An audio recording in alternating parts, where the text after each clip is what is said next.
Bueno, muchas gracias a todos, bienvenidos desde el Centro de Ingenieros de Tandil y desde el Colegio de Ingenieros Distrito 3.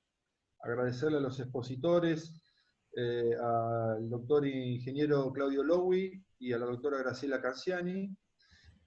Agradecerle también al presidente del Distrito 3, ingeniero Daniel Alberto Palacios, por acompañarnos y apoyarnos en estas iniciativas que hemos comenzado desde el ciclo de charlas desde nuestros centros, con temáticas muy diversas. Bueno, paso a contar un poquito los antecedentes de los expositores.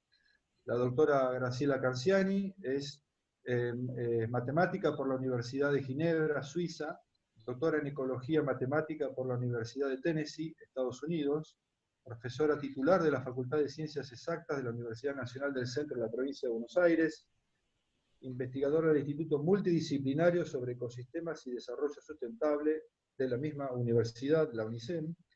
Ha dictado cursos de posgrado en universidades de nuestro país, en México, Colombia, Perú y Bolivia. Ha sido directora de cursos y talleres sobre ecología matemática en el Centro Internacional de Física Teórica de Trieste, Italia, y también en Tanzania y Brasil.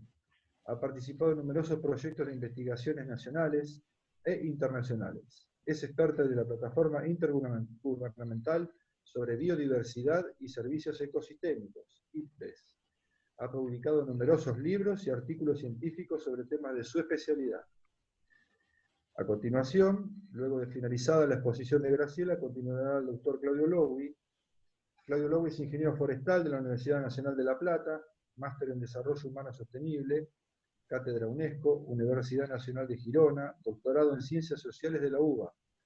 Fue docente universitario de grado y posgrado en Desarrollo Sostenible, Gestión Ambiental y de Recursos Naturales, de Economía Solidaria, Flaxo, UBA, IADE, Universidad Nacional de La Matanza, Fundación Unida y la Universidad Nacional de Villa María.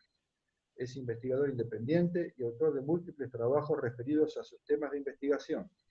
Entre otros, coordinó los talleres de la UNICEN, donde se elaboró el proyecto de ordenanza de regulación de plaguicidas, presentado ante el Honorable Consejo Deliberante de Tandil en octubre de 2019.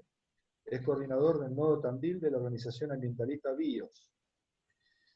Claudio, Graciela, muchas gracias por acompañarnos con esta disertación. Graciela, tenés la palabra. Bueno, antes que nada quiero agradecer por la invitación para contarles de este trabajo que hemos estado haciendo. Encontramos.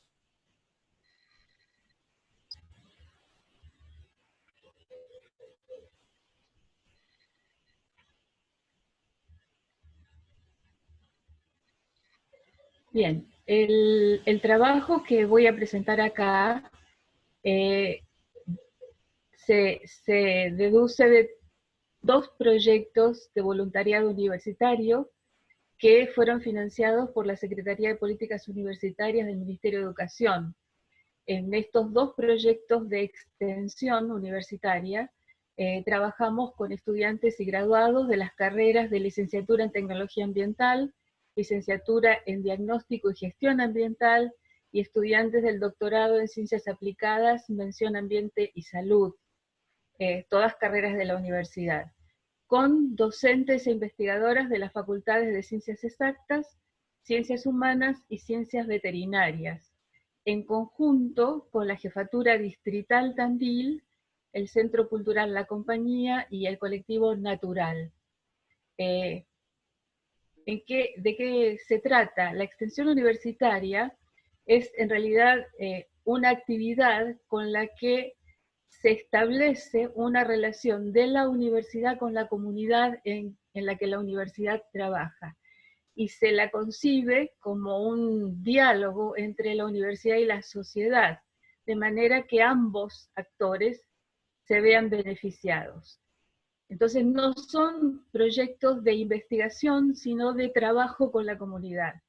El objetivo del proyecto, que surgió de la inquietud de estudiantes, fue la de promover el conocimiento de la agroecología y la producción orgánica en 15 escuelas rurales del partido de Tandil, seleccionadas junto con la jefatura distrital como alternativa sostenible de la producción de alimentos, a la vez que cuidando el ambiente, amigables con el ambiente.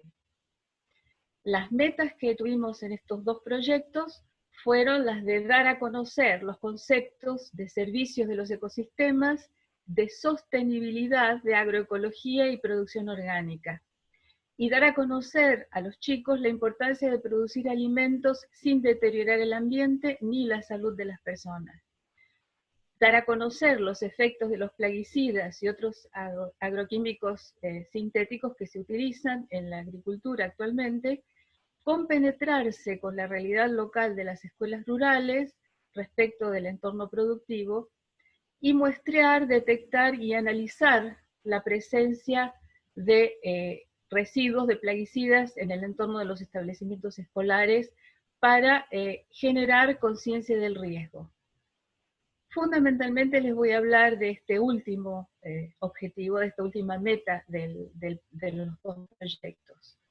¿Cómo trabajamos con los chicos? Bueno, elegimos trabajar con el método de indagación, es decir, no ir a darles charlas, sino guiarlos para que ellos mismos se planteen las preguntas y busquen las respuestas. Y lo hicimos a través de juegos disparadores y sobre todo con los más grandes, los de secundaria, con debates, donde ellos planteaban sus inquietudes y discutían las respuestas a esas inquietudes.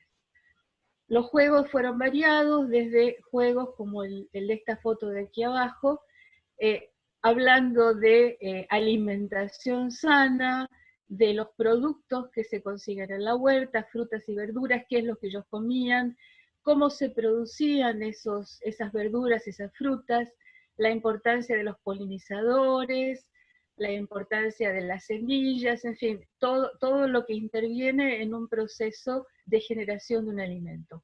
También teníamos un juego de la oca, que para los de primaria se corría con las reglas que se habían establecido para que ellos lo entendieran, que tiene que ver con la producción, con el problema de las heladas, con el problema de las sequías, con las semillas transgénicas, con los insectos, las plagas. Y para el caso de los de secundaria, ellos mismos ponían las reglas del juego y luego las jugaban con esas reglas y veían si eran convenientes o no convenientes. Con los de jardín de infantes trabajamos mostrándoles el suelo, cómo es un suelo compactado, cómo es un suelo con materia orgánica, sacando las muestras del mismo predio donde está ubicada la escuela. Y luego los chiquitos los analizaban y veían, encontraban bichitos en la tierra del suelo que teníamos materia orgánica, en fin. Muy naturalmente los chicos entendían cuál era un suelo bueno para cultivar y cuál era un suelo degradado. Respecto de los análisis de muestras de agua, los proyectos se tomaron esta inclusión de los análisis debido a que los docentes tenían una preocupación en cuanto a la presencia de sustancias tóxicas donde estaban los chicos y donde ellos trabajaban y vivían buena parte del día, y fundamentalmente era conciencia qué es lo que tenemos acá al lado, que estamos respirando o que está en el agua que estamos tomando o usando para lavarnos, o en el suelo donde corremos y jugamos. No es, repito, un trabajo de investigación, porque para un trabajo de investigación se requiere otros parámetros que nosotros no medimos, digamos, y otra sistematización de muestreo. Pero sí queríamos responder fundamentalmente a los docentes respecto de la presencia de contaminación que podrían estar sufriendo. ¿Dónde trabajamos? Bueno, nos ubicamos en el partido de Tandil. Estas son las escuelas, cubrimos buena parte del partido. Para verlo más claro, aquí está Tandil y teníamos escuelas todo alrededor de la ciudad. 15 establecimientos, entre jardín, primaria y secundaria. Para darles una idea, voy a mostrar unas imágenes aéreas o satelitales que nos muestran dónde están ubicadas las escuelas. Esta es la escuela secundaria de Vela, dentro de la planta urbana. En Azucena, el jardín en el que trabajamos está un poquito alejado de la población, rodeado de campos. En Los Mimbres también la escuela está rodeada de campos. En La Porteña tenemos la escuela 33 y la escuela Santa Marina, la escuela agropecuaria, también con campos aledaños. En Cerro Leones, la escuela está en el borde de la población, de la zona urbana. En Gardey está dentro de la zona urbana, pero bastante cercana al margen de la población. En el paraje La Patria, la escuela está absolutamente rodeada de campos, no hay viviendas cercanas. Lo mismo que en De la Canal, la escuela se encuentra alejada de la plaza urbana. En el paraje San Antonio está la escuela primaria y la secundaria en medio de campos, al lado de la ruta 226 que une Tandil a Mar del Plata. Y en Desvío Aguirre tenemos muchos campos ganaderos, pero justo detrás de la escuela, aquí está la escuela, justo detrás, pegada a la pared medianera, hay un depósito de agroquímicos y los mosquitos del aplicador que vive allí.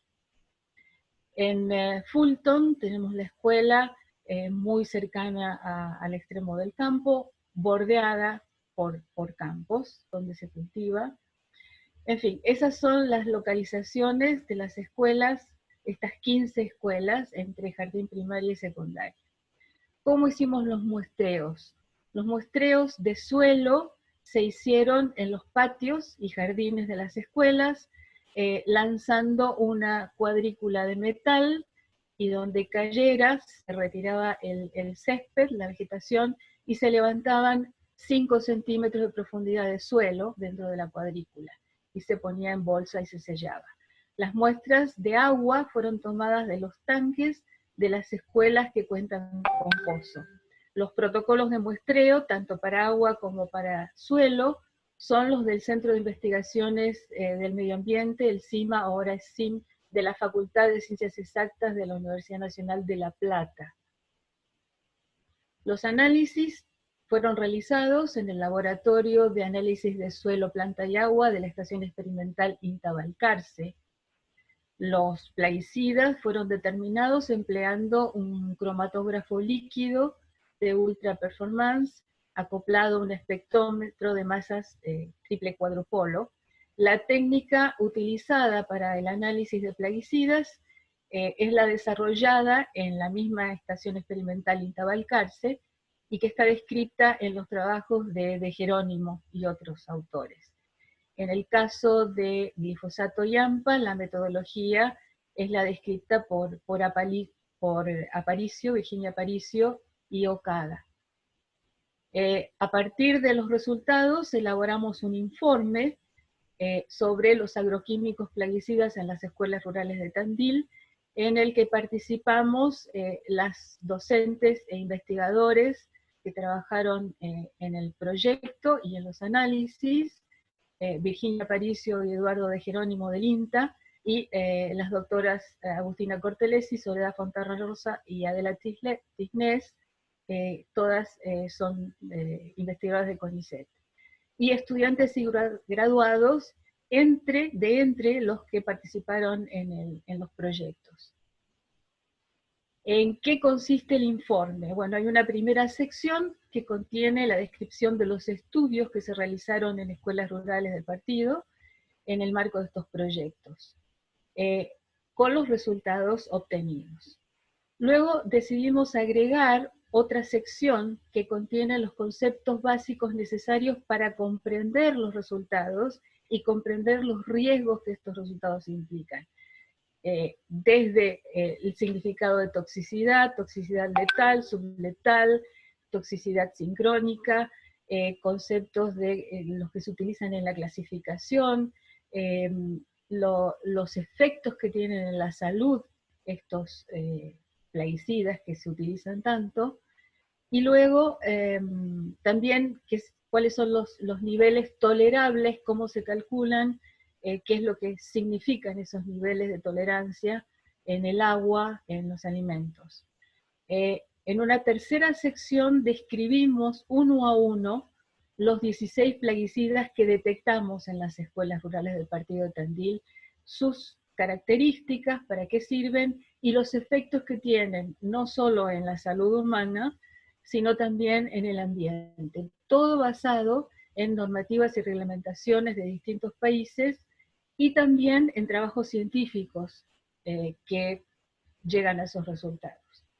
Y luego agregamos unas consideraciones finales que tienen que ver con derivas, con la acción sinérgica, los cócteles que se hacen de caldos de aplicación, y la necesidad de empezar a hacer una transición hacia la producción agroecológica para evitar los daños a la salud y al ambiente.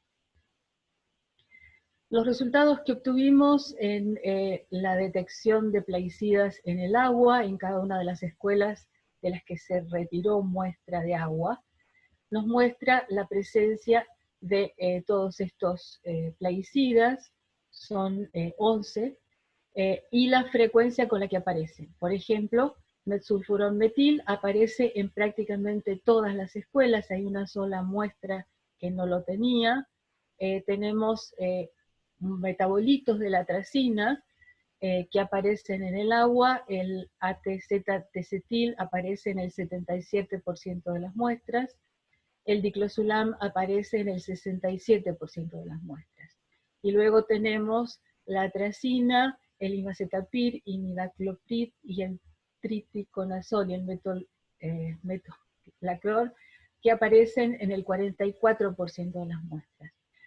Cabe destacar, esto después Claudio lo tratará en más detalle, el mesulfuronmetil, el triticonazol y el metolaclor son de clase 3 banda azul, pero aparece también el imidacloprid, que es de banda amarilla, clase 2, que es mucho más tóxico.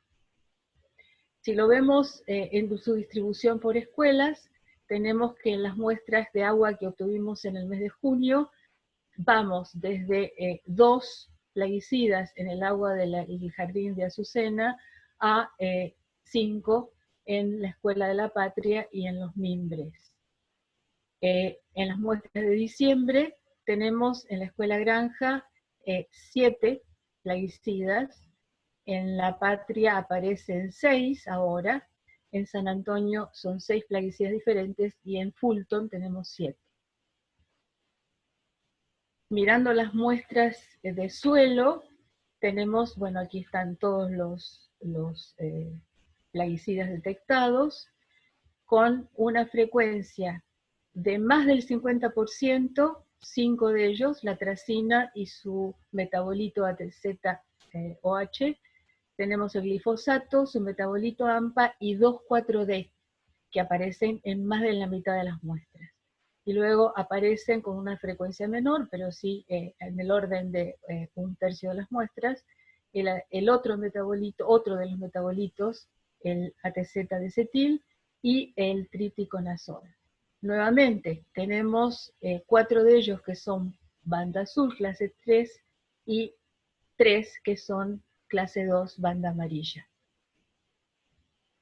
La distribución es la siguiente, hay un máximo de 8 plaguicidas en suelo, tenemos en La Porteña, y en La Porteña es la que tiene 8, y luego tenemos 7 en San Antonio en Desvío Aguirre. Y en el mes de diciembre vemos que San Antonio tiene 8 plaguicidas en suelo, Fulton tiene 6, y las otras menor cantidad. ¿Cuál es el problema de la toxicidad de los plaguicidas? Se dice que la toxicidad es el grado de efectividad que tiene una sustancia tóxica para producir daño en un organismo. Entonces, es la capacidad que tiene una sustancia química de producir efectos adversos en organismos vivos. Efectos que pueden ser de deterioro de tipo funcional, lesiones patológicas que afectan el funcionamiento del organismo y reducen la capacidad de respuesta. De acuerdo con el tiempo de exposición para que se llegue a manifestar el efecto tóxico o de su duración, tenemos las sustancias, los efectos agudos o crónicos. Toxicidad aguda quiere decir la capacidad de producir muerte, daño, envenenamiento en el corto plazo. Y la crónica o a largo plazo es la que produce enfermedades que se desarrollan en el tiempo, después de que la persona fue expuesta una o repetidas veces al plaguicida. Los agroquímicos plaguicidas que encontramos en las muestras presentaron concentraciones muy por debajo de las que producen toxicidad aguda, es decir, efectos tóxicos que se manifiestan luego de una exposición de corta duración, y que en general tiene que ver con la capacidad de una sustancia de producir una lesión, irritación o una alergia, sea en los ojos, en las mucosas o en la piel. El problema que tenemos es que no hay límites definidos para evitar la toxicidad crónica o a largo plazo, la toxicidad subletal, es decir, la que produce enfermedades que se desarrollan con el tiempo luego que la persona fue expuesta una o repetidas veces al plaguicida. Entonces no podemos decir que las concentraciones que detectamos en las escuelas son insuficientes para causar daños a la salud. Eso es imposible de decir. ¿Por qué? Porque los plaguicidas en general están vinculados, los trabajos científicos muestran vínculos entre aplicaciones de plaguicidas en la población y desarrollo de enfermedades debido a efectos que incluyen carcinogenicidad, enfermedades neurodegenerativas de diversos grados, efectos reproductivos y malformaciones, neurotoxicidad, genotoxicidad y disrupción endocrina. Bueno, la carcinogenicidad, sabemos de qué se trata, es la capacidad de una sustancia de producir una neoplasia o cáncer. Enfermedades neurodegenerativas, bueno, los estudios epidemiológicos y experimentales que se pueden encontrar en la literatura científica han demostrado que la exposición a ciertos plaguicidas puede contribuir a la generación de Parkinson. Efectos reproductivos. Bueno, eso se produce por exposición durante el periodo previo o posterior a la concepción y la gestación. Son los que se llaman efectos teratogenéticos, efectos por exposición durante el periodo embrionario, que generalmente trae aparejadas malformaciones congénitas mayores, más graves, más serias, y efectos por exposición durante la edad fetal, durante el embarazo, usualmente malformaciones menores y trastornos en la maduración funcional. También los efectos reproductivos cubren el problema de fertilidad masculina o femenina, el desarrollo peri y postnatal de los embriones, que en algunos casos afectan a varias generaciones posteriores, son los efectos epigenéticos. Neurotoxicidad. La neurotoxicidad se manifiesta en distintos niveles de afección, puede ir desde irritabilidad, euforia y descoordinación, falta de coordinación de los movimientos, o alteraciones fisiológicas en los órganos sensoriales, algo más serio, hasta alteraciones morfológicas como muerte de las neuronas. La genotoxicidad tiene que ver con la alteración en el material genético o en sus componentes, que generalmente está asociada a muy baja exposición, a muy bajas concentraciones de plaguicidas, que son los efectos que más daño producen en los chicos, como los trabajos que ha presentado la doctora Iasa de la Universidad de Río Cuarto. Esto tiene que ver con mutagenicidad, aberraciones cromosómicas o daño en el ADN. La mutagenicidad está asociada a leucemias, linfomas y tumores sólidos. Las aberraciones cromosómicas están asociadas al cáncer, al envejecimiento prematuro, al retraso mental y a malformaciones, y por supuesto el daño en el ADN con todo lo que eso implica en la persona y en los descendientes. La disrupción endocrina es la capacidad de una sustancia química de alterar el equilibrio hormonal y de provocar efectos adversos sobre la salud que en algunos casos son irreversibles. Los efectos van a depender de cuál es el sistema hormonal que es afectado y en qué momento de la vida se da la exposición a la sustancia química. Están asociados a la disrupción endocrina el hipotiroidismo, la diabetes, la celiaquía, el autismo y alteraciones y daños del sistema reproductor, que puede ser la incapacidad de quedar embarazada una mujer, malformaciones en la descendencia, muerte embrionaria, cáncer de mama, testículo, próstata, en fin, toda una cantidad de efectos en el sistema reproductivo. Muchos de los plaguicidas son genotóxicos y o disruptores endocrinos, que son capaces de generar efectos nocivos a muy bajas dosis. Y ese es el problema, a muy bajas dosis. Puede decirse que no hay una dosis mínima debajo de la cual haya seguridad de que la persona no se va a enfermar. Entre los plaguicidas que detectamos, como vieron en las tablas, se encuentran el 2,4-D, la acetoclor y la atracina, que son disruptores endócrinos de categoría 1, es decir, la más grave, la más seria, y no tiene nada que ver con la toxicidad aguda. La atracina se vende con banda verde, clase 4, el acetoclor es de clase 3, banda azul, y el 2,4-D es de clase 2, banda amarilla. Y el glifosato y el clorpirifos están en la categoría 2, es decir, son un poquito menos peligrosos que los anteriores, y uno es clase 2 y el otro es clase 3. No está relacionada la letalidad aguda con el efecto en la salud que tienen en el largo plazo.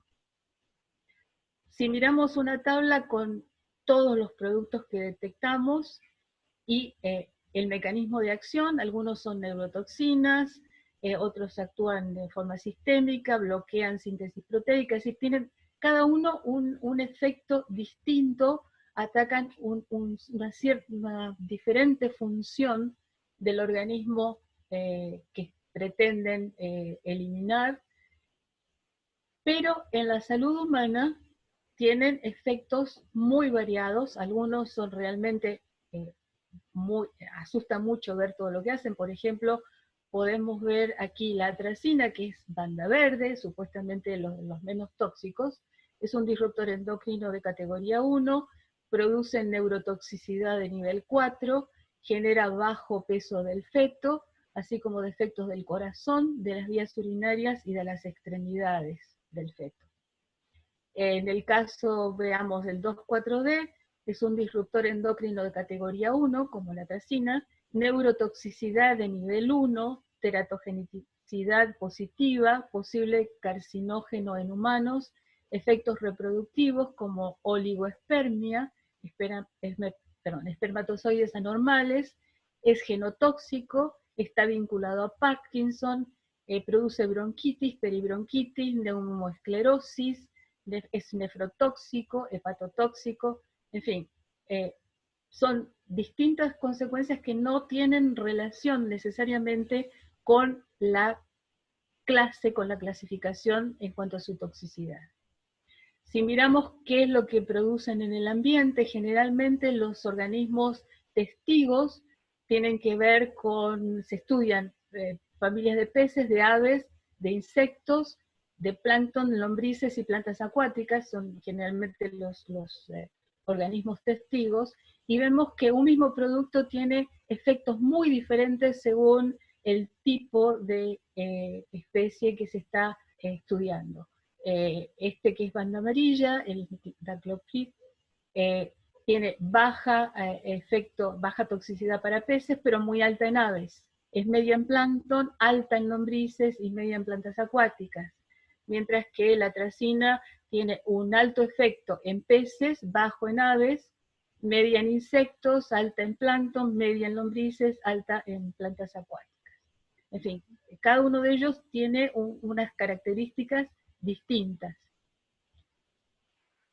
Para terminar, como les decía, el informe trata el problema de las derivas, el problema de las buenas prácticas agrícolas, el problema de los cócteles de aplicación, el efecto sinérgico, y de eso se va a ocupar Claudio, y por supuesto lo que queríamos apuntar, que era la necesidad de la reconversión a la agroecología, que es lo que queríamos charlar con los chicos, el objetivo del proyecto. Para cerrar, quiero mostrarles un mural que pintaron docentes y chicos de la escuela, la escuela que se encuentra en el paraje La Patria, para que lo tengan más en claro. Ahora les muestro cuál de las escuelas era, y vean lo que los chicos han interpretado jugando a ser aplicadores de los plaguicidas cuyos bidones ellos encuentran en las cercanías y que a veces ayudan a aplicar a sus propios papás. Esta es la escuela Almafuerte del paraje La Patria, totalmente rodeada de campos de cultivo. Si quieren acceder al informe, este es el link, está disponible para el que esté interesado en leerlo. Muchísimas gracias.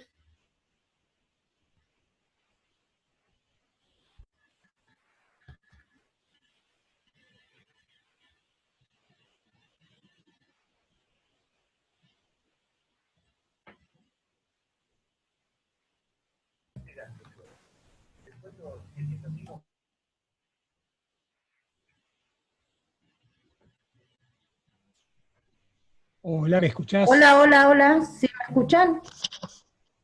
Hola. Sí, hola. Sí, lo escuchamos bien, ¿eh? No sé si usted nos escucha bien. Yo escucho perfecto, gracias. Bien. Entonces, vamos a ver. Gracias, Graciela. Te escuché muchísimas veces y siempre me impresiona lo que nos traes. Bueno, a ver, ¿ahí se ve? ¿He compartido o no he No, compartido? no se ve la pantalla compartida, ¿eh? Bien, vamos a ir a acá y ahora acá. Y ahora no se ve, no se ve. ¿Ahí se ve? No, tendría sí, si se ve, tendría. Ahí, ahora sí. Ahora sí. Ahora sí. Bien. ¿Y ahora ahí? ¿Se Sí, amplió el power? ahora Sí. sí, sí. Bien. Plaguicidas, toxicidad y derivas. O también, ese fue el título que acordé con Hernán Alonso, ¿no? Pero a mí me gusta más la deconstrucción del discurso de las buenas prácticas agrícolas. BIOS, yo formo parte de BIOS, que es una asociación civil para la defensa del ambiente que estamos funcionando desde 1989. Esta es nuestra personería jurídica y nuestro sitio web. No dependemos de gobiernos, empresas ni colectivos religiosos, nos mantenemos con nuestro aporte y trabajo voluntario. Trabajamos desde hace más de 20 años en la problemática vinculada al uso de los agroquímicos biocidas, desde investigación académica y revisión de trabajos científicos hasta campañas de análisis bioquímicos para la detección de pesticidas en alimentos y seres humanos, pasando por cosas como elaboración y presentación de propuestas de legislación, reclamos administrativos y acciones judiciales, y todas esas acciones que se pueden ver en la pantalla. Quiero conversar con ustedes, presentarle una pequeña parte de la tesis doctoral que se llama La construcción del discurso agroquímico plaguicida de la Organización Mundial de la Salud a los territorios. En las conclusiones de esa tesis trato de resumirlas en un cuadro que se llama precisamente Constructores del discurso y engaños. Los engaños están agrupados, se ve en la primera columna a la izquierda, agrupados en alteraciones, ocultamientos, conflictos de interés, faltas de legitimidad, contradicciones de normativa, contradicciones de validez científica, contradicciones de recomendación, falacias e inconsistencias, mientras que los constructores del discurso están agrupados en internacionales, nacionales, corporaciones empresarias, discursos que surgen de la articulación de varios sectores, vamos a ver uno de ellos si tenemos tiempo, y constructores del discurso provinciales y locales. Como se puede ver en el cuadro, los engaños se van concentrando, exacerbando a la medida que nos acercamos a los territorios locales. ¿Por qué ocurre eso? Porque es en los territorios provinciales y locales donde los productos realmente se aplican, es donde padecemos la aplicación de los productos y es donde las contradicciones se exacerban más. ¿Qué dice el argumento de las buenas prácticas agrícolas? Los daños que producen los agroquímicos biocidas a la salud de la población y al ambiente se debe a que se los utiliza mal, y que estos daños se evitarán con la implementación de las denominadas buenas prácticas agrícolas en el uso de los fitosanitarios. Así lo llaman, ¿no es cierto? Este es un nombre que a nuestro juicio, y de muchos otros, oculta el carácter tóxico de los productos que se aplican, porque fitosanitarios hace pensar en salud y no en agroquímicos biocidas, es decir, productos de síntesis química que están diseñados para ser liberados masivamente al ambiente para matar formas de vida. Esos son los agroquímicos biocidas, formas de vida con las que compartimos ecosistemas, procesos evolutivos y genomas. Es imposible que no nos causen daños a nosotros. Para este discurso,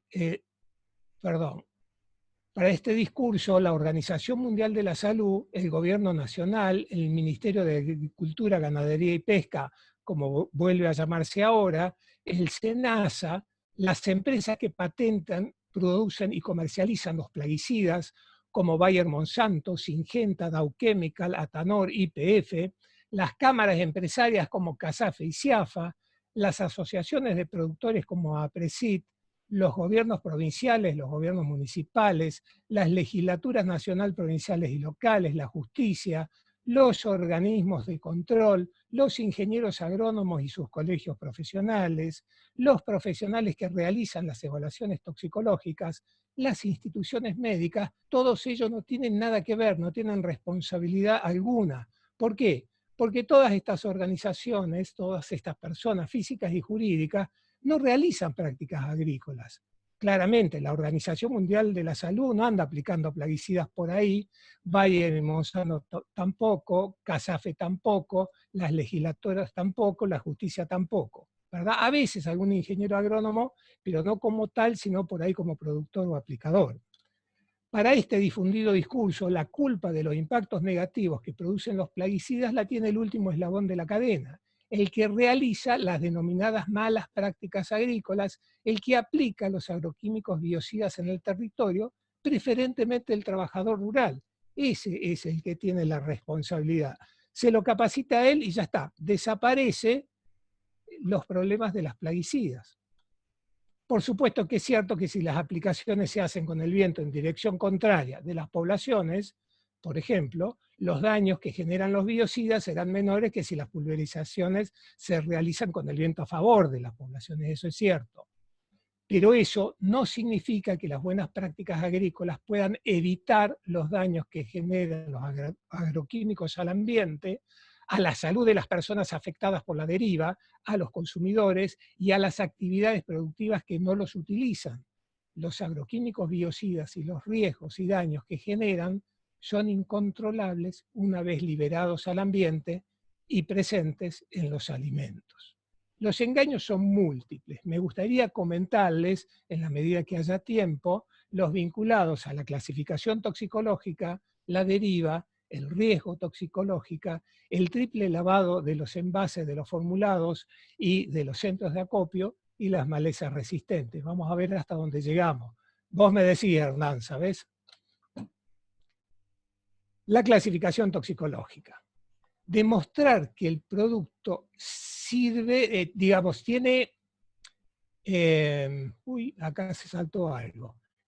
En la clasificación toxicológica, sí, el registro de un plaguicida, pido disculpas, acá se descompaginó, repito, el registro de un plaguicida es competencia del gobierno nacional. La utilidad de aplicación es el SENASA y tiene dos requisitos. Demostrar que el producto sirve para luchar contra una plaga en un cultivo, es decir, tiene que demostrarse que es útil para algo, y también ser clasificado toxicológicamente. La clasificación que utiliza el SENASA se basa en la de la Organización Mundial de la Salud. La última es del año 2009. ¿Cuál es la metodología de clasificación toxicológica de la Organización Mundial de la Salud? Es la denominada dosis letal 50% aguda. ¿Cómo es esa metodología? Se somete a una muestra de mamíferos, generalmente ratas, pero pueden ser también conejos, dependiendo de lo que se quiera evaluar, a sucesivas dosis del producto que se quiere clasificar toxicológicamente. Lo que se busca es determinar precisamente la dosis letal 50% aguda. La dosis que mata a la mitad de la muestra en forma rápida, en 24 o 48 horas. Eso quiere decir aguda. Si la dosis es muy baja, se interpreta que el producto es muy tóxico porque con poquito consigue el efecto letal.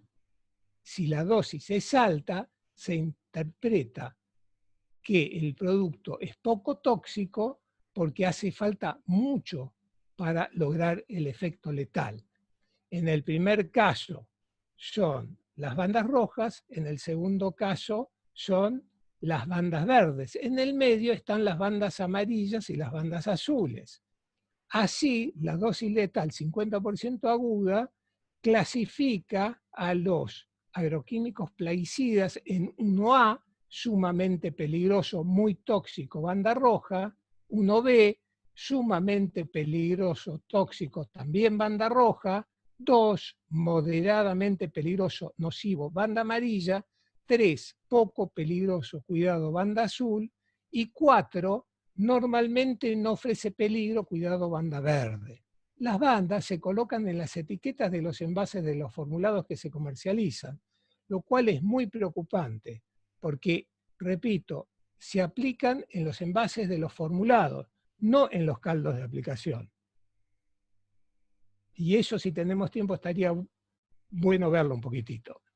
La palabra normalmente, que se utiliza en la clase 4, quiere expresar que se usa respetando las normas vigentes, y esto es importante porque no tiene el significado de habitualidad. Normalmente tomo el desayuno a la mañana antes de salir a trabajar. No, no es eso. Quiere decir aplicado según norma, y eso para nosotros es importante porque significa que esta clasificación reconoce que 1A, 1B, 2 y 3 no hay manera de aplicarlo sin que ofrezca peligro. Nosotros creemos que la clase 4 tampoco es posible aplicarla sin que ofrezca peligro.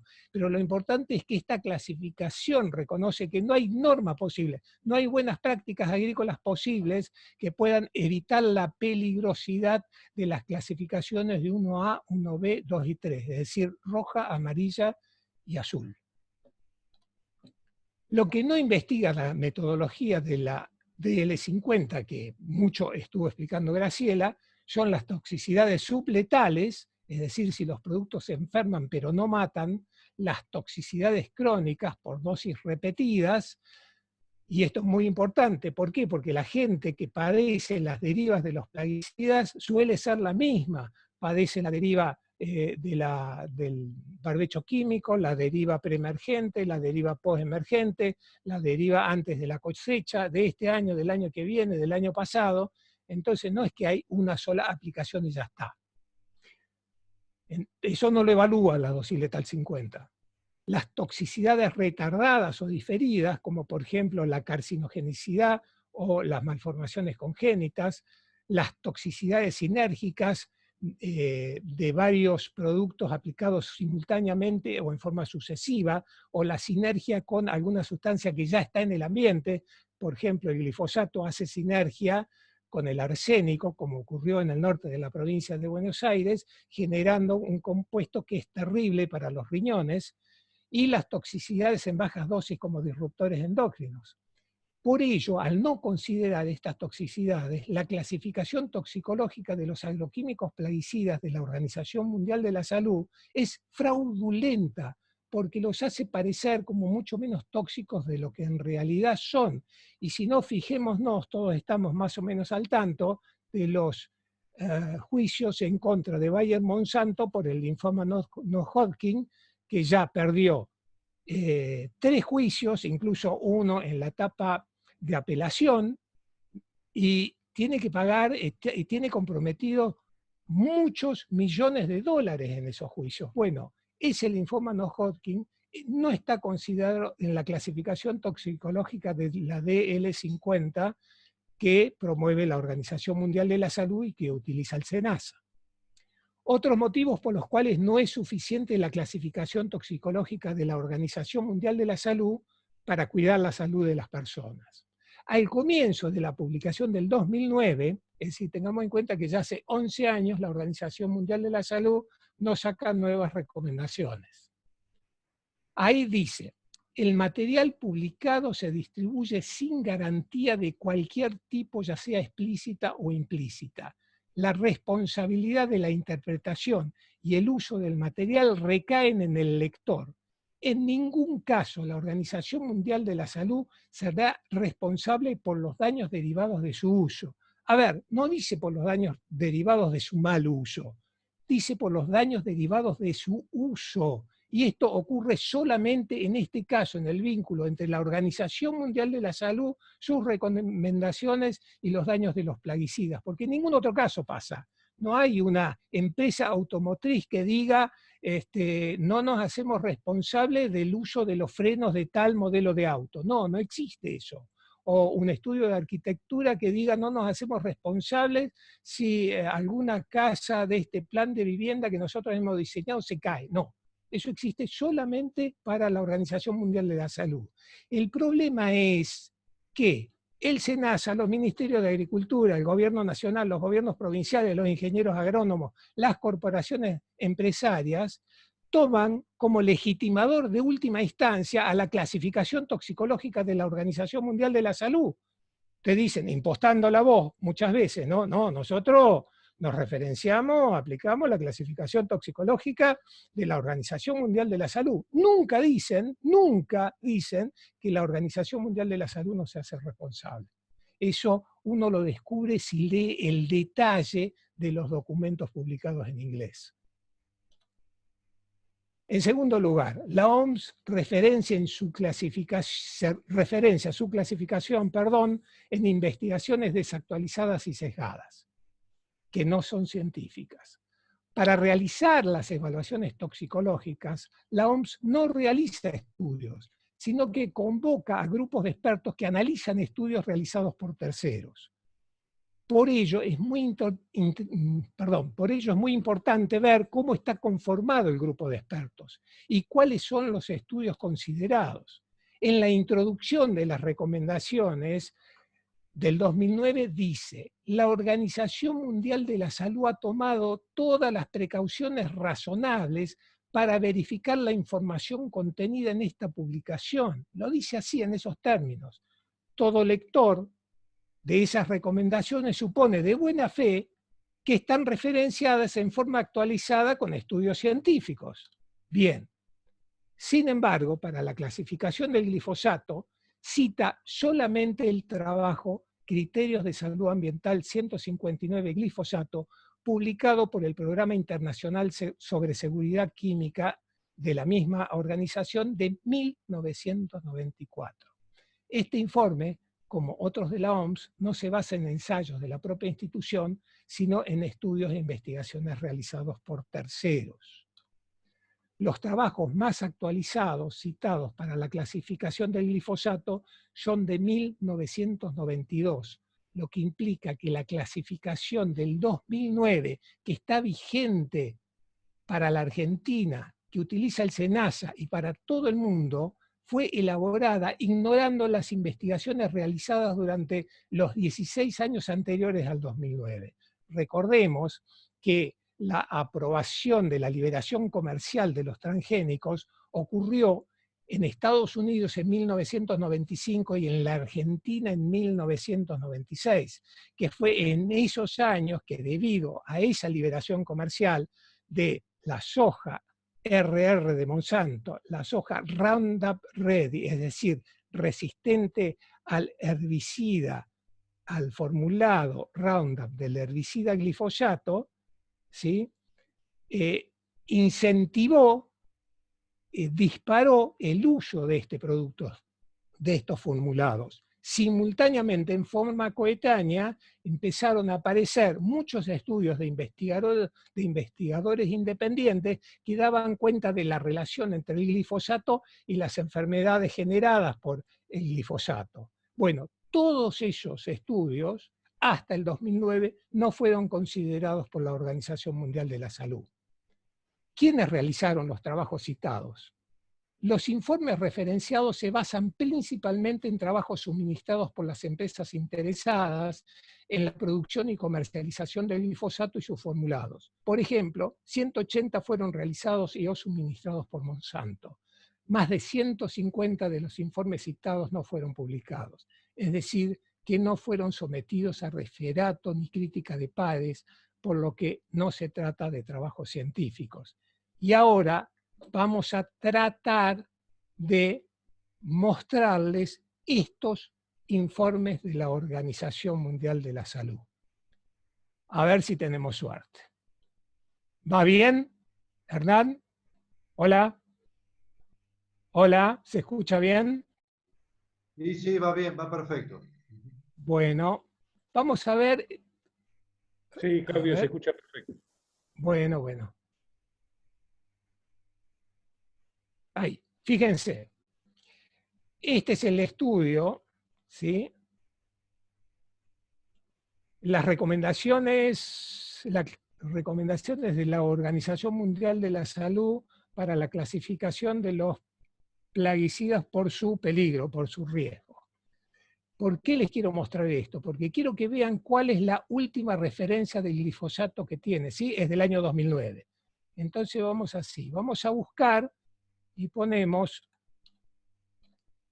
glifosato, fíjense que aparece 5 veces acá arriba, ¿sí? Esta primera vez que aparece se trata de una referencia. Dice, criterio de salud ambiental 159, glifosato, Ginebra, Programa Internacional de Seguridad Química, 177 páginas, 1994. ¿Sí? Ese es el que yo les citaba recién. Fíjense, vamos a ir a las otras. Acá el glifosato está citado en un cuadro, quiere decir que no es una referencia. Aquí también, y aquí vuelve a la referencia. Lo que significa que, como les decía antes, la única referencia sobre el glifosato que tiene este trabajo de la Organización Mundial de la Salud es este de 1994, el que vamos a ver ahora, ¿sí? A ver si tengo suerte. A ver. Sí, acá está. Este es el trabajo, ¿sí? Programa Internacional de Seguridad Química, criterio de salud ambiental 159, glifosato. ¿Y por qué quiero mostrarles esto? Porque quiero mostrarles cómo está conformado el equipo de trabajo y cuáles son los estudios que este equipo de trabajo consultó. Y no hay como mirarlos para darse cuenta de qué estamos hablando. Vamos a buscar el grupo de trabajo, ¿sí? Fíjense, acá está. Grupo de trabajo de la Organización Mundial de la Salud en el criterio de salud ambiental para el glifosato. Miembros. ¿Por qué les muestro esto? Porque la normativa de las Naciones Unidas, la Organización Mundial de la Salud forma parte de las Naciones Unidas, las normativas, como les decía, dicen que este tipo de grupos tienen que tener representatividad territorial y representatividad de las distintas escuelas de pensamiento. ¿De qué cosa? De aquel proceso o de aquella cuestión que se está investigando, que se está evaluando. Veamos, ¿cuáles son los miembros? Un inglés, ¿sí? Un inglés, un egipcio, un holandés, un europeo, otro europeo, un estadounidense, un sueco y un chino. ¿Sí? Así, rápidamente. No hay de América Latina, no hay de Oceanía, no hay de la India, no hay de África subsahariana. Decir que Egipto representa la África subsahariana es como decir que Canadá representa a América Latina, ¿verdad? Y quiere decir que claramente no hay representación territorial, es decir, incumplen, es una de las contradicciones de normativa explícita de este grupo de trabajo. Pero además, no hay representación de las distintas escuelas de pensamiento. Claramente, un chino no puede representar las distintas escuelas de pensamiento de China, y un estadounidense no puede representar las distintas escuelas de pensamiento de Estados Unidos. Y así, ¿verdad? Pero no es solo eso. Además, este grupo tiene un observador. ¿Qué es un observador? Es una persona que garantiza transparencia y ecuanimidad en el proceso, en lo que está observando. Nosotros no podemos imaginar que un observador legítimo de una elección en el Club Independiente sea un empleado o un pariente de Moyano, por ejemplo. No podemos imaginar que un pariente o un empleado de Lula o de Bolsonaro sea un observador independiente y ecuánime de unas elecciones en Brasil, y así. Pero eso para estos procesos, de nuevo, para los plaguicidas no es así. Porque fíjense, ¿quién es el observador? El doctor C. Hastings, Agricultural Group, Monsanto, Missouri, St. Louis y USA.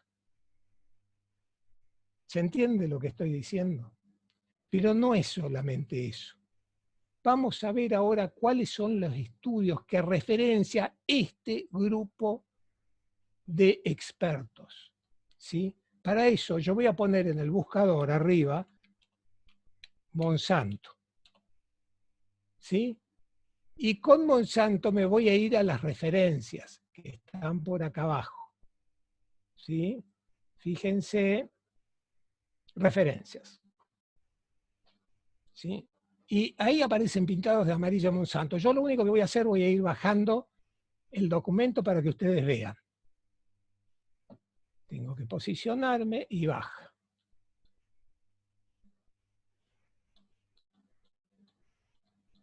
Y baja. Ahí donde no aparece Monsanto no quiere decir que no haya otras compañías privadas, ¿sí? Otras corporaciones privadas. Pero veamos solamente las de Monsanto.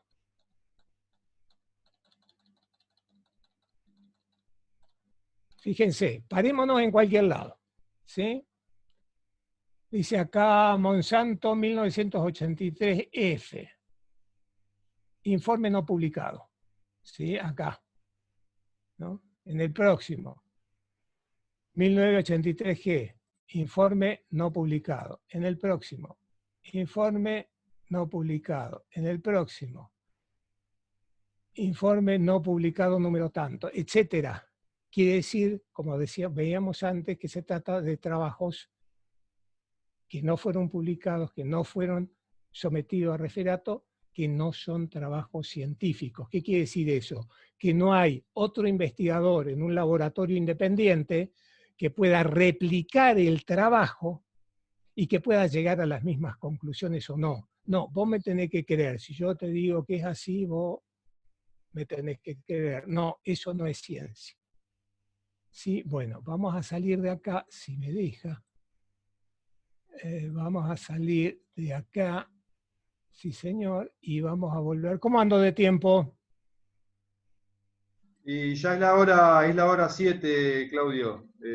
No sé cómo venís, si podés ir medio redondeando. Derivas. Entonces voy a pasarle solamente las dos derivas. Le voy a pasar para las derivas, el tema de derivas, dos videos. Un video institucional y un video crítico. Fíjense. Son 8 minutos más o menos.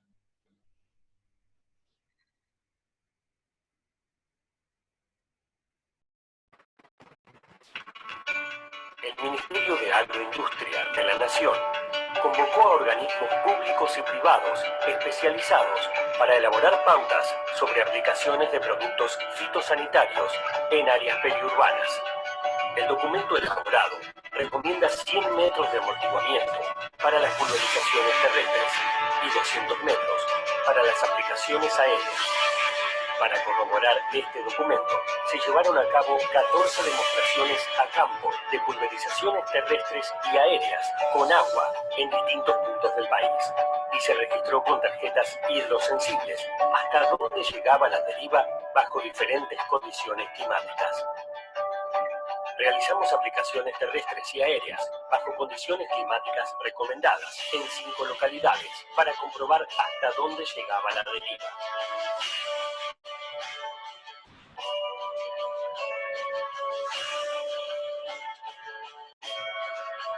También realizamos aplicaciones bajo condiciones climáticas desfavorables en 9 localidades, que arrojaron los siguientes resultados.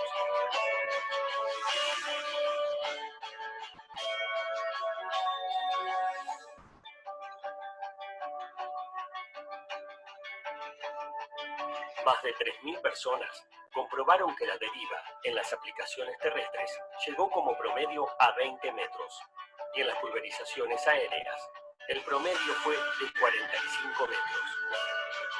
¿Por qué el Ministerio de Agroindustria recomienda distancias de amortiguamiento de 100 metros para la pulverización terrestre y 200 metros para la aérea? Porque se toman amplias medidas de seguridad para el cuidado de la salud de toda la sociedad. En el caso de la pulverización terrestre, existe un resguardo 4 veces mayor a los resultados obtenidos, y en la pulverización aérea el resguardo es 3,5 veces más. Utilizando las buenas prácticas agrícolas, cuidamos la salud de nuestra sociedad y el ambiente. Bien. Bien, vamos ahora.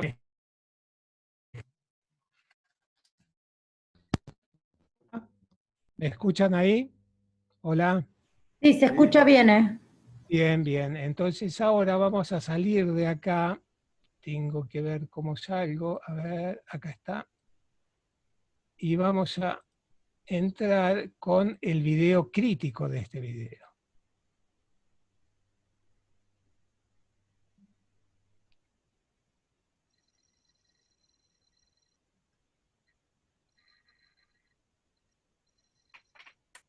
El engaño de las distancias de las derivas.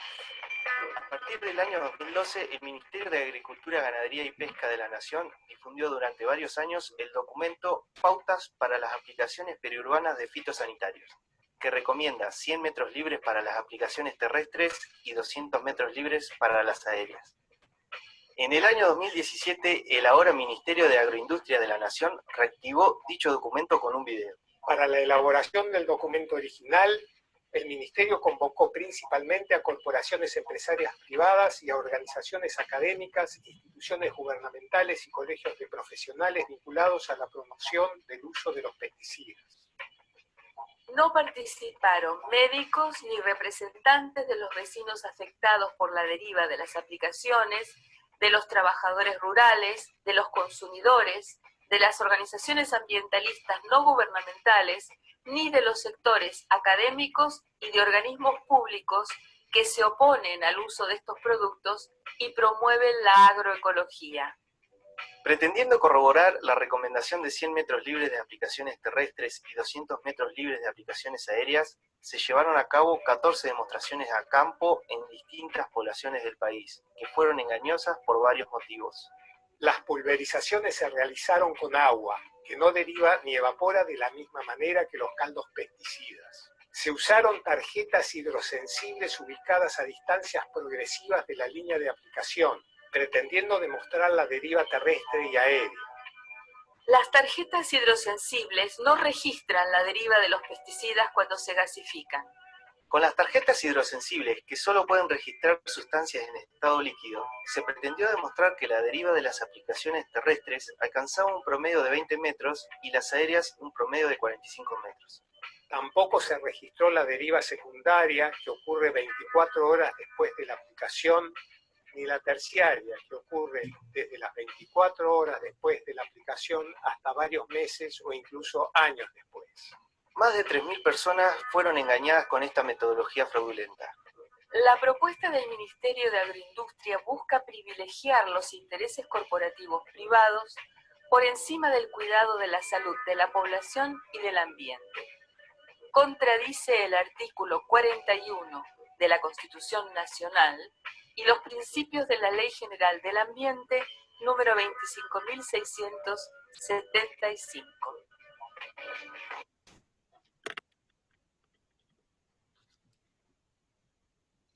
¿Se escucha ahí? ¿Sí? Sí, se escucha. Bueno, no sé cómo andamos de tiempo, decime vos. Y mirá, ya tenemos consulta y... Y bueno, dale entonces, dale con bien. las consultas. El ingeniero Miotti pide la palabra. Cecilia, si le podemos habilitar. Sí, ya lo habilito. Aguardame un segundito que detengo la participación de la compartición de video. Ahí está. Yo les pido disculpas, me tengo que retirar a otro compromiso también del colegio, convocado del colegio, perdón. Los dejo bajo la coordinación de Cecilia del colegio. Ingeniero Miotti. Sí, ya está activado. Hablar porque en realidad creo que el que pidió la palabra es el ingeniero Oliva, pero ya que me la dieron voy a aprovechar. Ah, perdón, me equivoqué. No importa, ahora no la devuelvo, ahora hablo. Realidad, perdón, el ingeniero Oliva. La charla es sumamente interesante, la de ambos oradores. Creo que excede largamente lo que podemos hablar los ingenieros agrónomos como asesores, o en mi caso además como productor, porque creo que esto es una cuestión de filosofía y de desarrollo a futuro que es netamente político. Esto es de decisiones políticas. Así como un día se empezó a trabajar en energías renovables pensando en ir minimizando los daños de las energías fósiles, energías a partir de combustibles fósiles, en algún momento se tendrá que empezar a hablar de mitigar los daños, de minimizar los daños que uno hace actualmente y tratar de reducir los daños a futuro. Como ingeniero agrónomo nos manejamos en la legalidad de lo que está hoy vigente, algunos con más respeto a las normas que otros, pero evidentemente no podemos, en mi caso, no me parece conveniente focalizar esto en un problema agronómico. Esto creo que es un problema político y global. Entiendo la gravedad de la opción, porque a ver, ¿cuál es la opción de no hacer ninguna visualización del problema?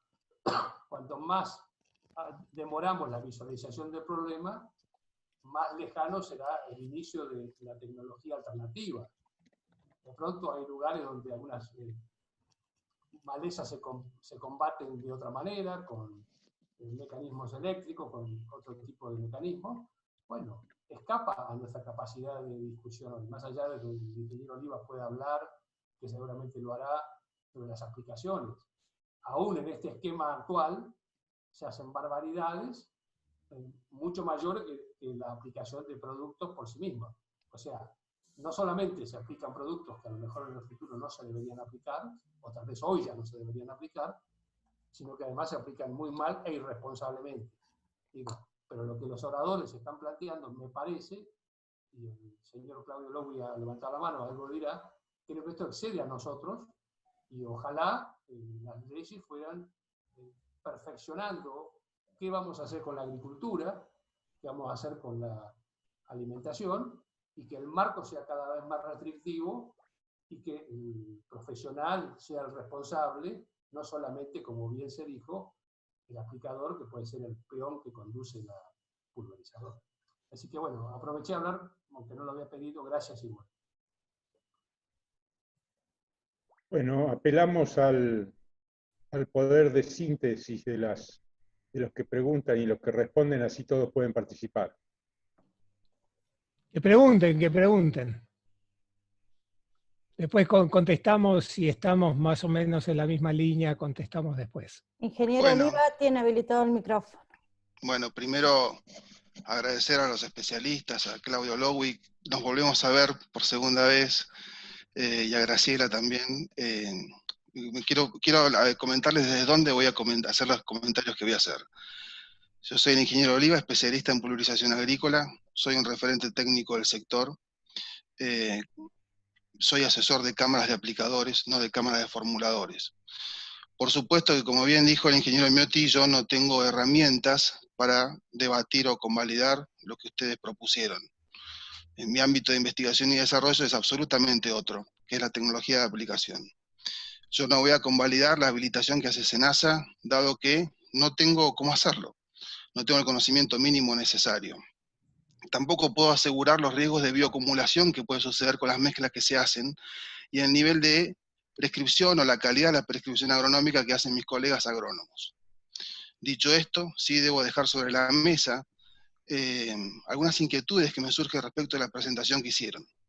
Una de ellas es, bueno, tengo claro que causalidad no implica correlación, ¿no?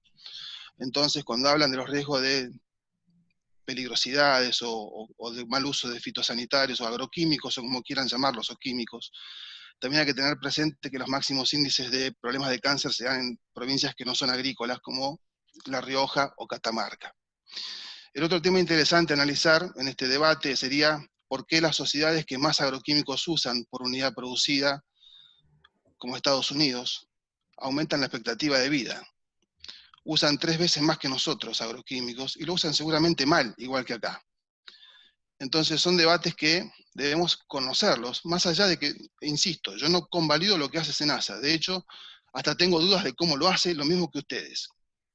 Pero sí no puedo quitar del foco que las agriculturas más dependientes de químicos son las que coinciden con las sociedades que más expectativa de vida tienen. Esto como criterio general. También quisiera decir, ahora sí en lo particular, respecto de tecnologías de aplicación, en el último video comentan sobre las derivas secundarias o terciarias, y me llama la atención que lo comenten porque eso no tiene ninguna validación científica, de nada, es imposible medirlo.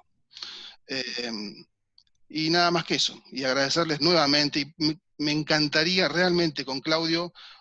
Hacía rato que no me acordaba cómo era su apellido y quería estar en contacto con él. Necesito estar en contacto con él y necesito intercambiar opiniones con ustedes porque estamos mucho más cerca en la mirada de lo que creemos. Estoy totalmente seguro. Gracias. ¿Alguien más?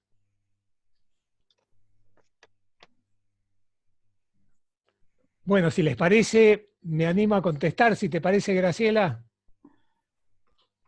Sí, bueno. A ver,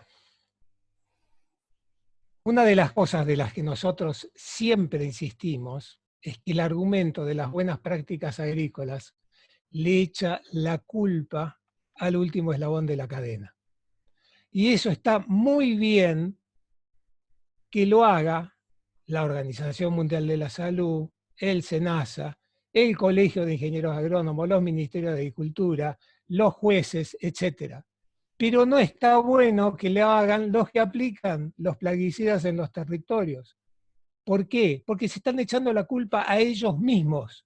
Es decir, si un aplicador dice que los plaguicidas hacen mal porque se los aplica mal, los plaguicidas están haciendo mal, entonces se está echando la culpa a él mismo.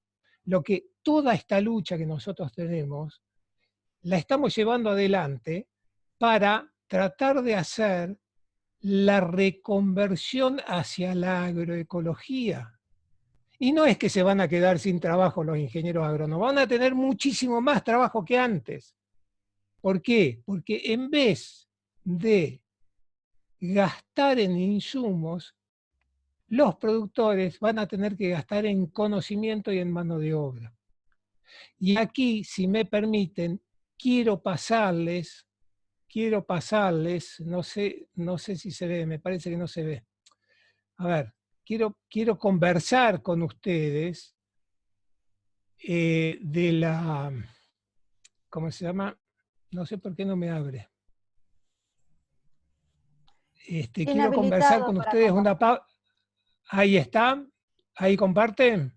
Ahora sí. Ahora sí, bien. Entonces, quiero conversar con ustedes, pasarles una última parte, que es lo que propone Martín Marsetti sobre las malezas resistentes. A ver, esto no es un video, una entrevista realizada a un fundamentalista ecológico o a un terrorista ambiental, como tantas veces nos califican. Fíjense, esta es una nota que salió en Clarín Rural el 6 de febrero de 2016 sobre las malezas resistentes. Titulada "La mayoría sabe qué hay que hacer, pero es difícil aplicarlo". Martín Marsetti, coordinador de la red de malezas de APRESIT, adelanta que crecerá la población de hierbas resistentes a los herbicidas y dice que la solución debe surgir de un abordaje sistémico. Reconoce que hoy, en el 2016, en Argentina, ya hay 24 malezas resistentes, 5 de las cuales tienen resistencias múltiples. Que el problema no se presenta solo con el glifosato, sino con los herbicidas en general. Que el problema es complejo por las múltiples variables que están en juego. El periodista le pregunta si la rentabilidad se podría defender gastando menos en insumo y más en conocimiento, a lo que el especialista responde: en estos ambientes esa discusión no la vas a encontrar nunca, porque justamente lo que se quiere es que se gaste más. A ver, Martín Marsetti, Clarín Rural. Un lote con problemas de malezas cuesta hasta $100, de nuevo, 2016, $100 más por hectárea de lo que sale normalmente. Son $50 a $100 extra en herbicida. Eso es lo que busca esta estrategia. Finalmente, Martín Marsetti, coordinador de la red de malezas de APRESIT, dice que la alternativa es la agroecología, pero que si en este ámbito hablan de agroecología, lamentablemente nos tiran por la ventana.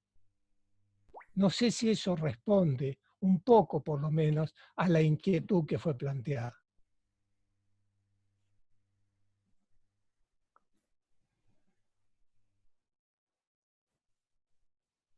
Hola. Hola, sí. Diego, responde a la inquietud que fue planteada.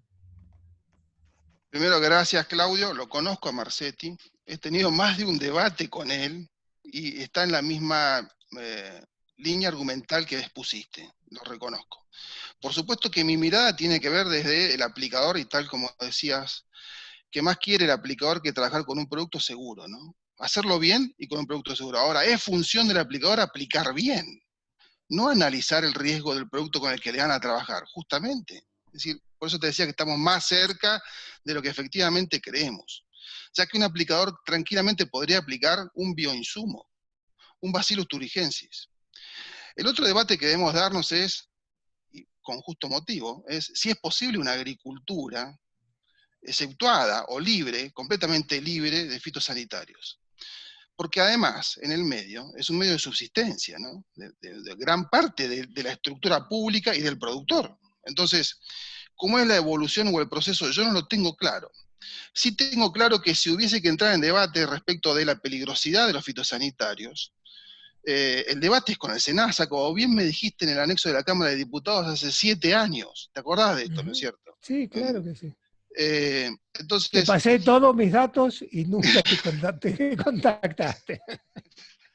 Pero claro la realidad es que... Yo me acuerdo, te agarré del brazo. Ustedes no son los culpables. Claro. A ver, los culpables son todos, es toda la cadena de responsabilidad que está previa. Lo que pasa que ustedes son la aviación que ocupa... No, son la aviación que ocupa el territorio y los aplicadores terrestres son los tanques que ocupan el territorio. Son los que ponen la cara. Estoy de acuerdo. Además son los que abren la canilla. Pero además son los que abren la canilla, Claudio. Entonces, quiero comentarte que además en esta línea, por suerte, algunos pudimos trabajar en términos de capacitación de quien abre la canilla, que por lo menos lo haga en forma responsable. Y no entramos en debate en si el producto es peligroso o no, porque no tenemos las herramientas para poder hacerlo. Trabajamos con lo que tenemos que trabajar. Sin duda que la agricultura actual es insostenible, porque no son 24 malezas resistentes. Al año 2020 están cerca de 47, con resistencias múltiples, resistencias cruzadas, con resistencias a diferentes mecanismos de acción, términos muy técnicos, exclusivamente de agrónomos. Bien, como dijo el ingeniero Miotti, habrá que pensar otras estrategias, habrá que pensarlas, otras medidas culturales, otro conocimiento, poner en debate otro conocimiento. Ahora, ¿esto es posible de hacer en forma, en corto plazo? Realmente no, porque tiene que ser una evolución, una continuidad temporal, a ver si esto es posible o no, lograr una agricultura de estas características.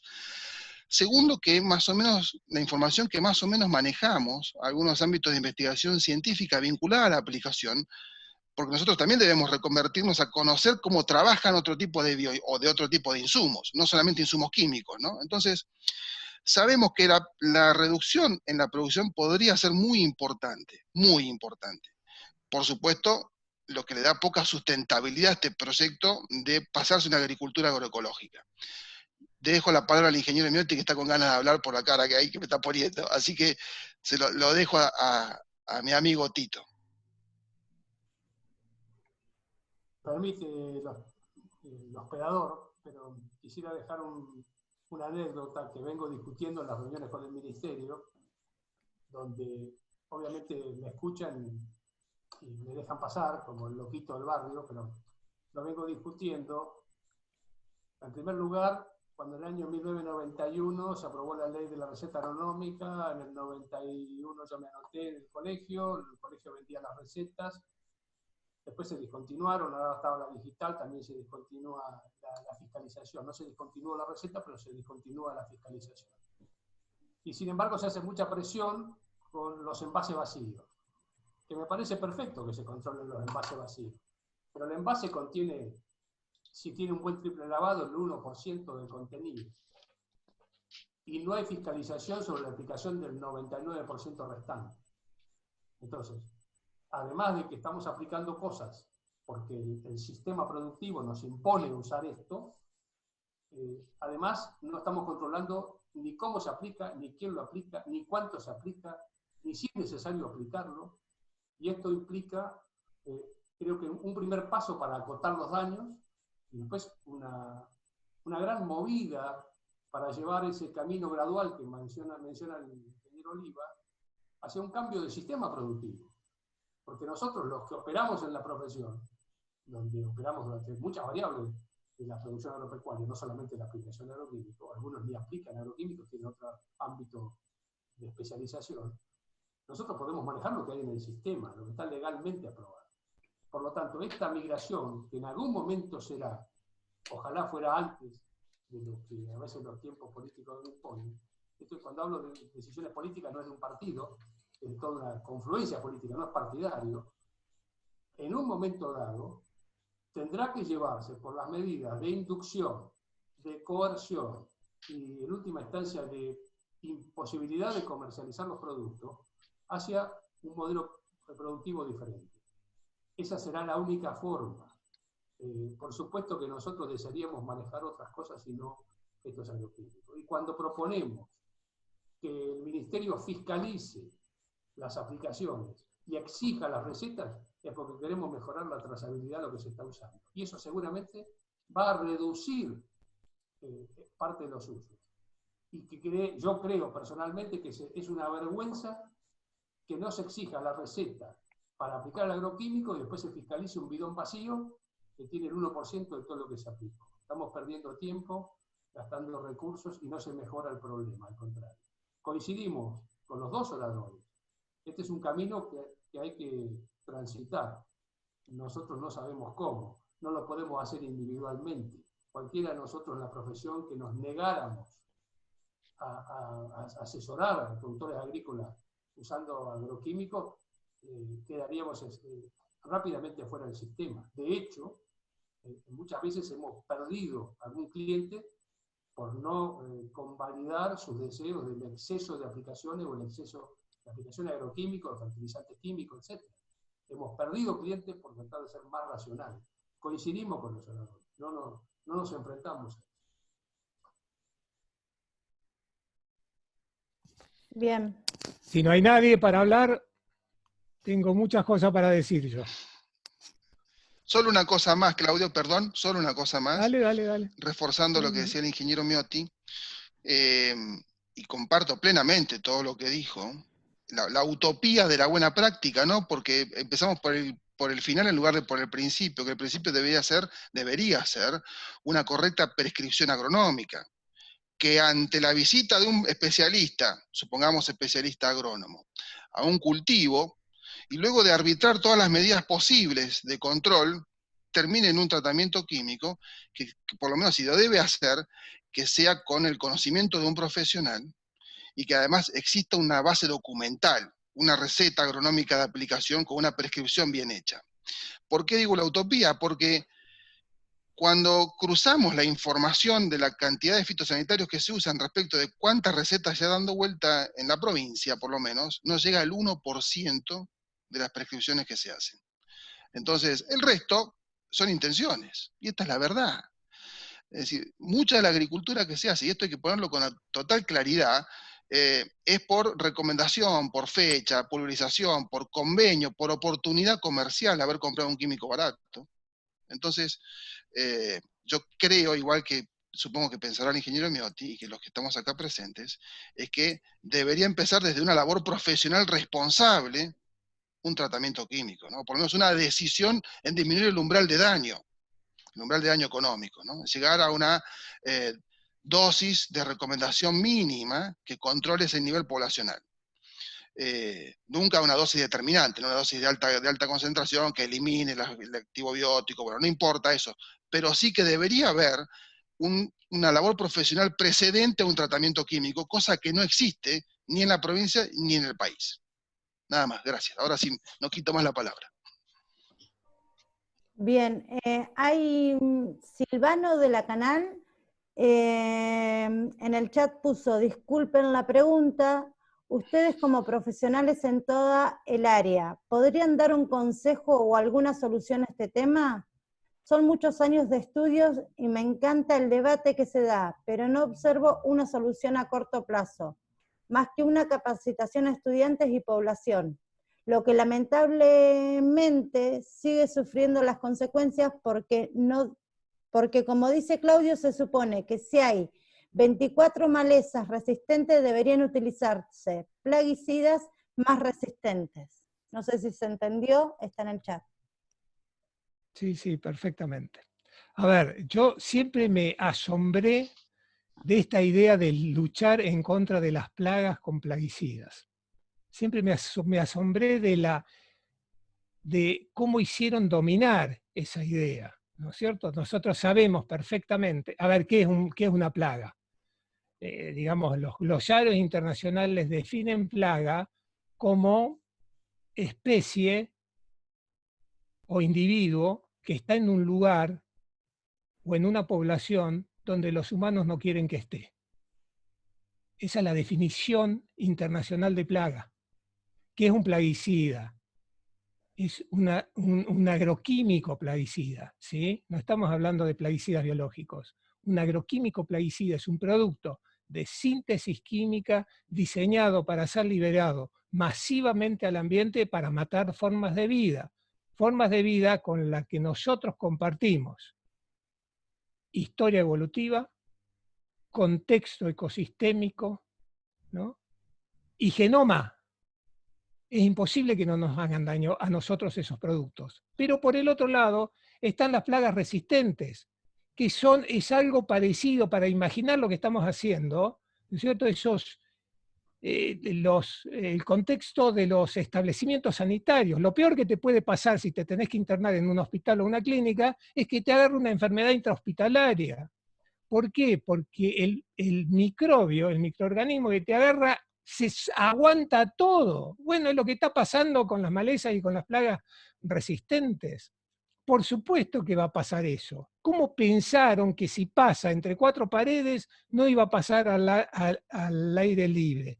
Esos bactericidas que dicen mata el 99,9% de las bacterias. Supongamos que sea cierto. No es que no mata ese 0,1% de bacterias porque se escondió atrás de la pata de una mesa o abajo de la alfombra. No la mata porque es resistente. ¿Y qué hace en el próximo ciclo biológico, que puede ser a los 10 o 15 minutos?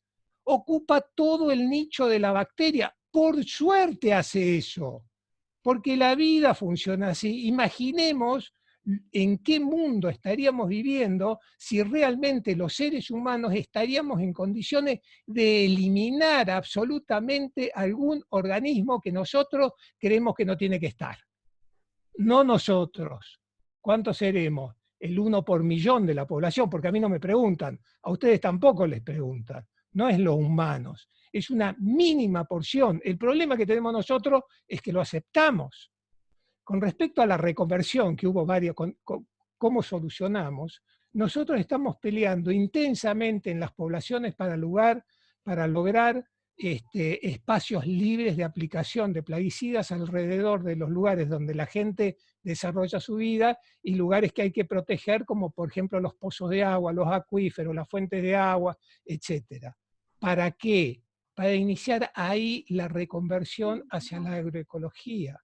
Y respecto de si es viable o no es viable, y hay que mirar los establecimientos agroecológicos que ya están funcionando y los ensayos científicos que lo demuestran. Sí, ¿Perdón? ¿Hola? No, está bien. Y los ensayos científicos que lo demuestran, como por ejemplo los de la Chacra Barro del INTA, donde ahí está Martín Zamora hace 12 años haciendo ensayos paralelos, donde en un lugar efectúa la producción convencional y al lado la producción agroecológica, y sistemáticamente le da que la productividad es prácticamente la misma y la tasa interna de retorno es absolutamente mayor. ¿Por qué? Porque tiene menos gastos. Hace 12 años que lo está haciendo. Y también está la Chacra La Aurora, y también está el Pampa Orgánica Sur en Tres Arroyos, en el sudeste de la provincia de Buenos Aires, y Pampa Orgánica Norte en Córdoba. No es que no hay, no es que no sabemos cómo hacerlo, por supuesto que se sabe, coincido de que falta decisión política para llevarlo adelante, ¿sí? Y respecto de los bidones, a ver, ahí decían que con triple lavado tiene el 1%, le queda el 1% de los plaguicidas que tenía el bidón. Este era otro tema del que quería hablar con ustedes. Este es un bidón de 20 litros, ¿sí? Este de acá, ¿sí? Bien, ¿qué es el triple lavado?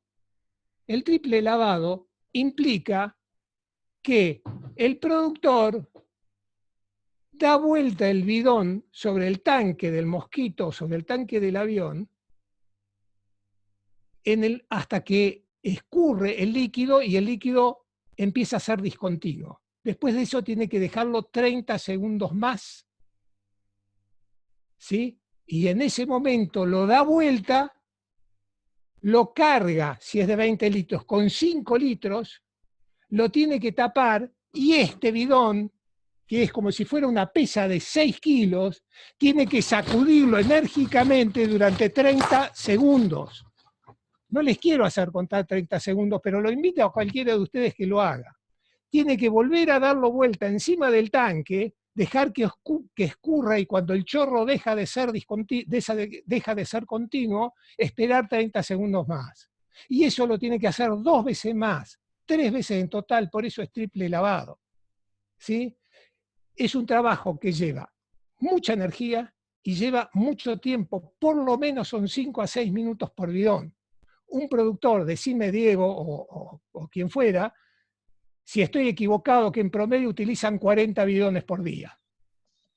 ¿Sí? 40 bidones por 5 son 200 minutos, 240 minutos, depende la cantidad. Eso es prácticamente media jornada de trabajo. Un trabajo por el cual el aplicador no cobra.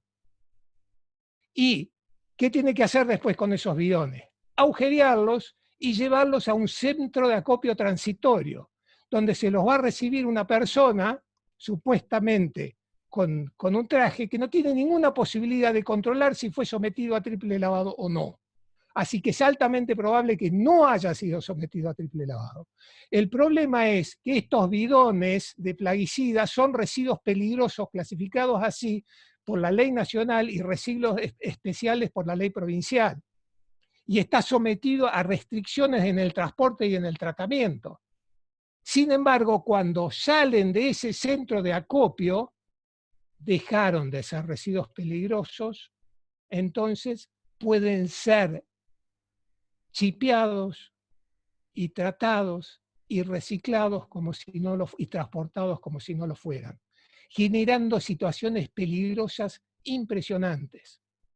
Ahí está, campo limpio, ¿sí? Porque están desesperados por la cantidad de bidones que hay en los campos.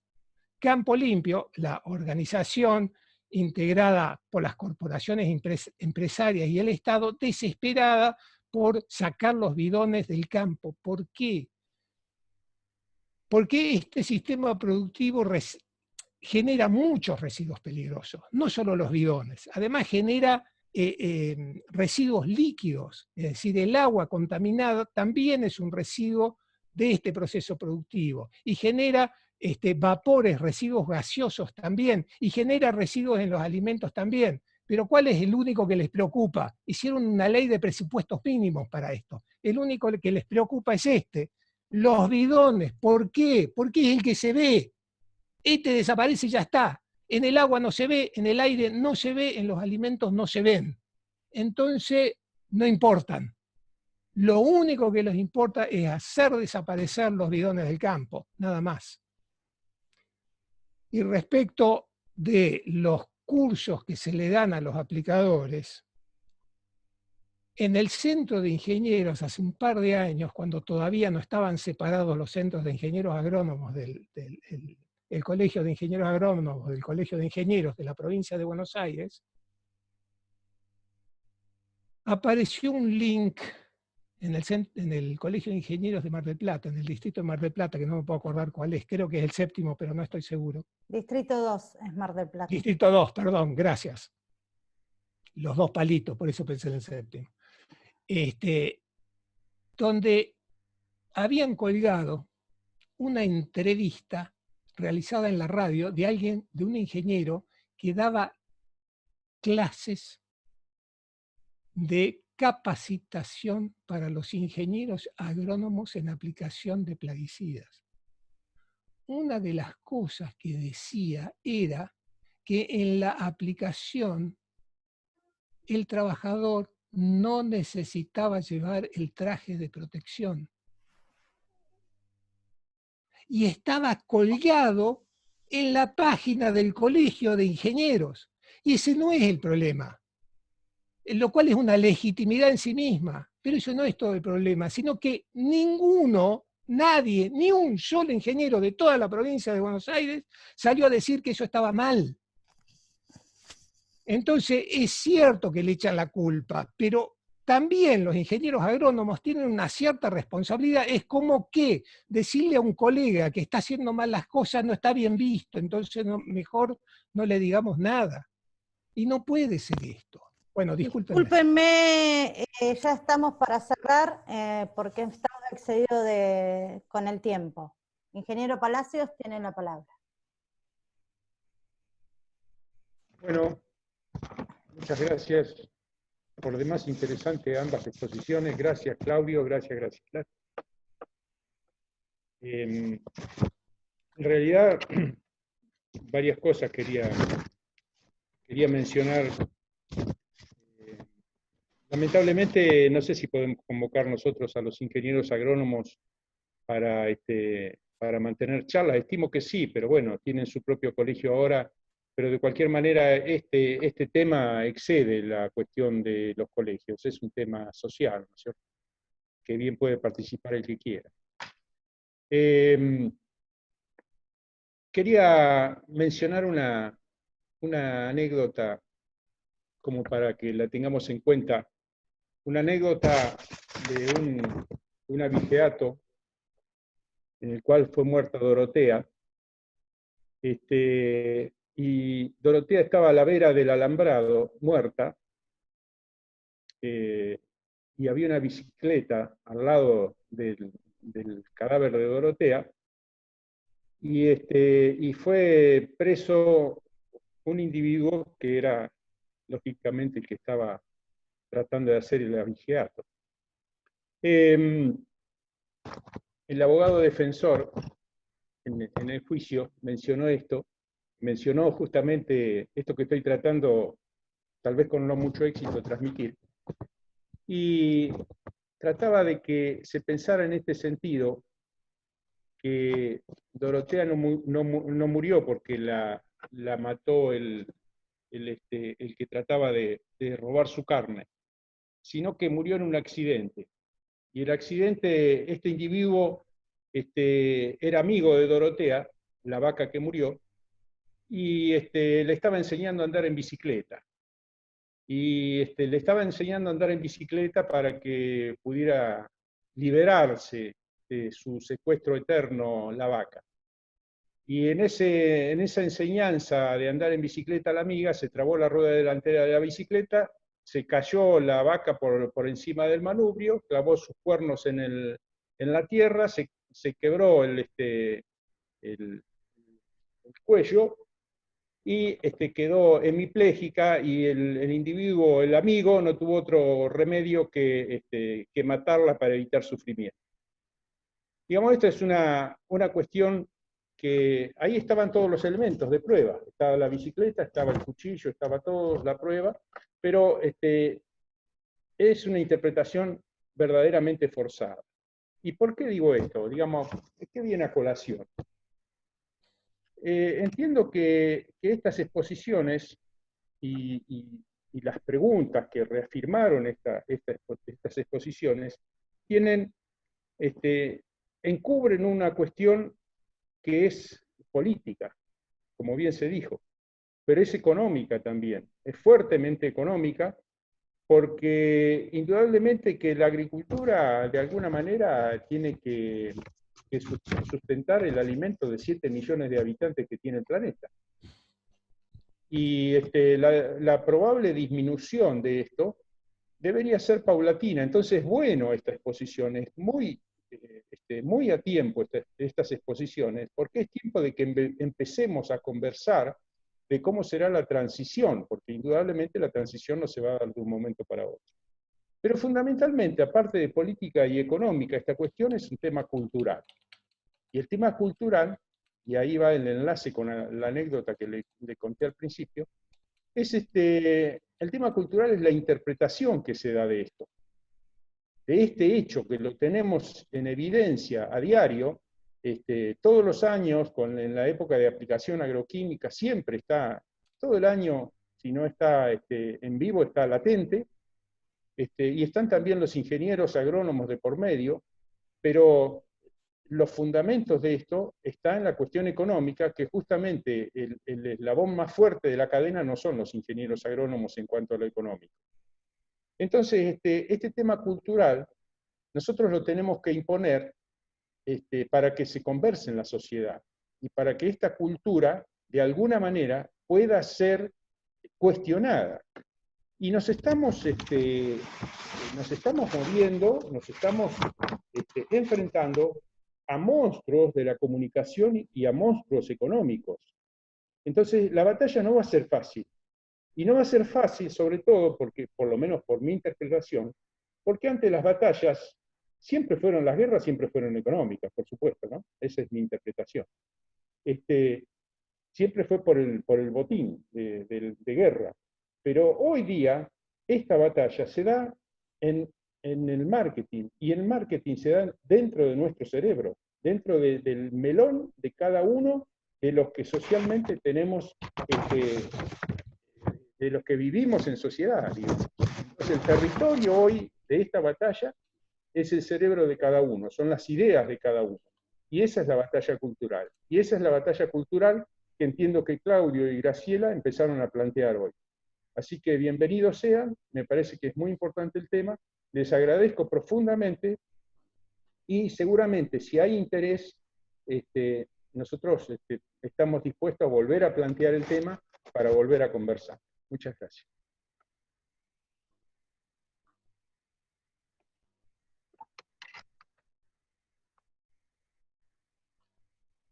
Hola, Y Tito, ¿cómo Graciela, a mí me gustaría que Graciela responda un poquitito, si te parece bien, que vos lo tenés muy claro, el tema de solucionar el hambre en el mundo. El problema del hambre, si me dan unos minutitos más, acabo de escribir ahí en el chat, para no interrumpir, el argumento de que es necesario producir más alimentos es falso. Estudios hechos por la Academia Sueca respecto de la producción de alimentos y el consumo de alimentos, dejan muy en claro que en este momento un tercio, por lo menos un tercio de lo que se produce mundialmente, no se aprovecha ni por personas ni por animales, se pudre. Eso aumenta los gases de efecto invernadero y aumenta la gravedad del cambio climático. El argumento de que hay que destruir ecosistemas para generar cultivos, para paliar el hambre en el mundo, es absolutamente falso. El problema del hambre en el mundo es un problema de distribución, un problema de conservación, y existe actualmente la tecnología para evitarlo, y sigue siendo un problema político. Es totalmente y absolutamente un problema político. Hasta en los países más desarrollados se desperdicia alimento, y tal vez se desperdicie más que en los países más pobres. Esos son datos publicados por la FAO, reconocidos en todo el mundo. Hay un estudio muy serio de la Academia Sueca que plantea país por país y producto por producto lo que se está desperdiciando en el planeta.